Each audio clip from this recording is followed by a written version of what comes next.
One day, oceanographer Tom's family, his wife Julia and two children, Cassie and Ben, set off on a yacht trip in the Caribbean Sea. While Tom and Ben are busy fishing and Cassie is absorbed in her gadget, Julia goes for a swim. Suddenly, something unsettles her. Julia looks around, but the sea remains as calm as ever. However, she feels a distinct sense of dread, as though something large and dangerous is circling around. At the same time, the instruments on the yacht start acting strangely, but Tom, preoccupied with fishing, pays no attention to them. Meanwhile, Julia feels worse and eventually begins to drown. She screams, but the family doesn't hear her. The water seems to shift and pull her farther from the yacht. As the situation becomes critical, Tom finally hears her voice. He rushes to the helm, and the yacht moves toward the distant Julia. Tom dives into the water.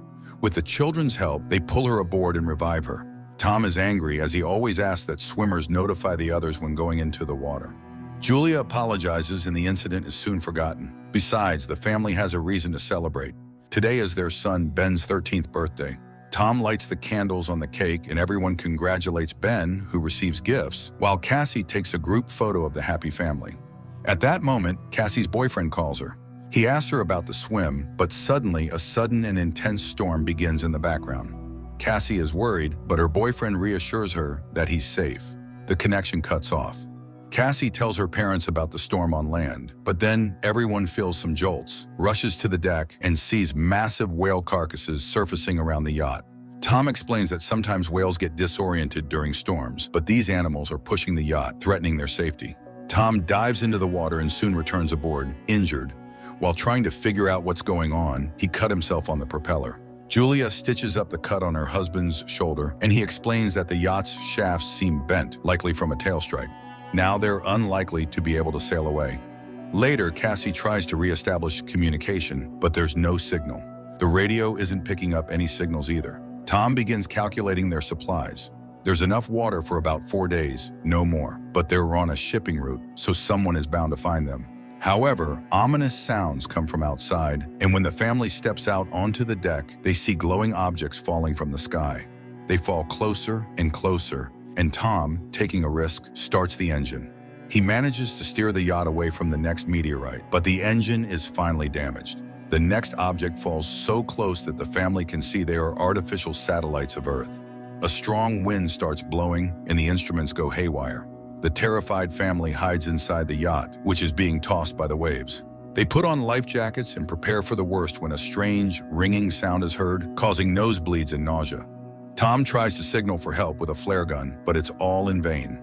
The family barely survives the night.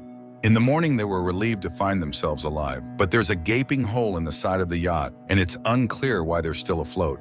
The family goes outside and freezes in amazement. The water is gone, and their boat is standing on a rocky outcrop in the middle of a stony desert where the ocean once was.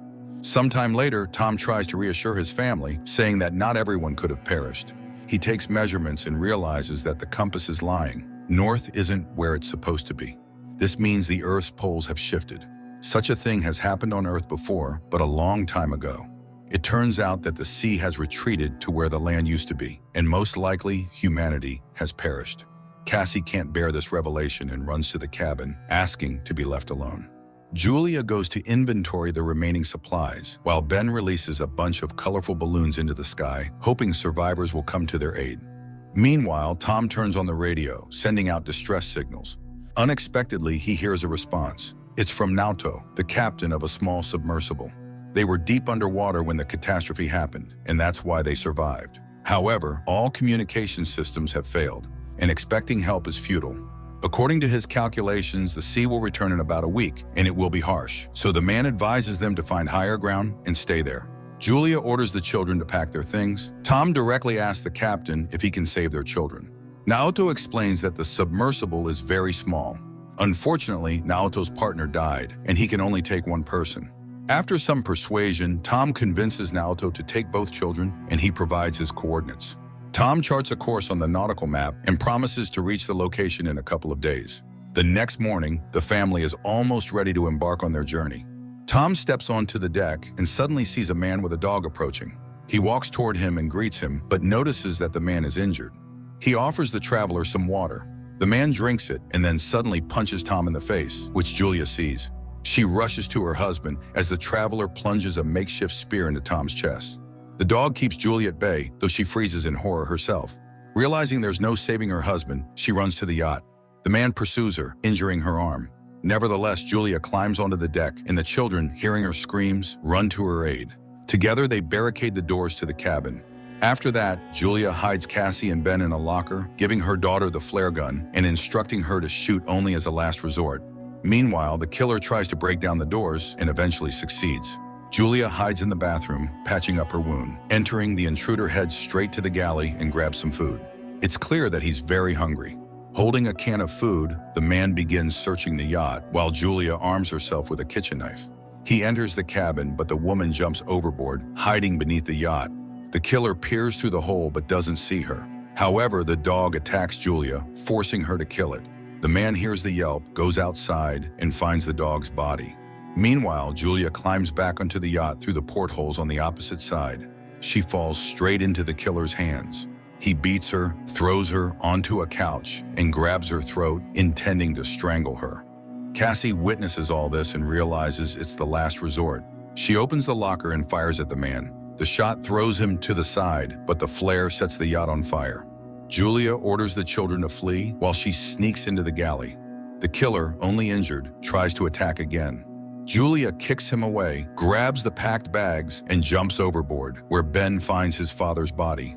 Cassie runs to the corpse and sobs over it. Julia kisses her deceased husband, but seeing the killer leap from the burning yacht, she takes the children and leaves. The boat explodes behind them.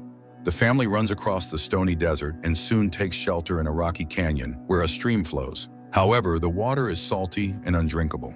Cassie shares a small amount of water with her brother, but he refuses to drink.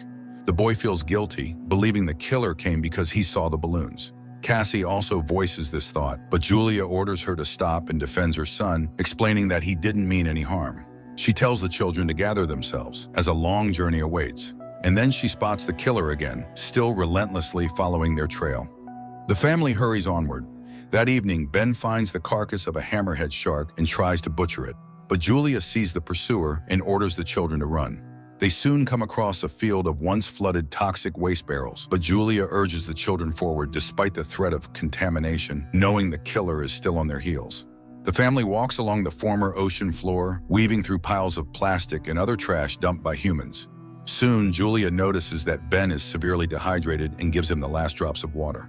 Cassie has a breakdown, convinced that they have no chance of survival, but Julia commands them to keep moving. Eventually, they find the fuselage of a plane that crashed into the sea long ago and crawl inside to rest.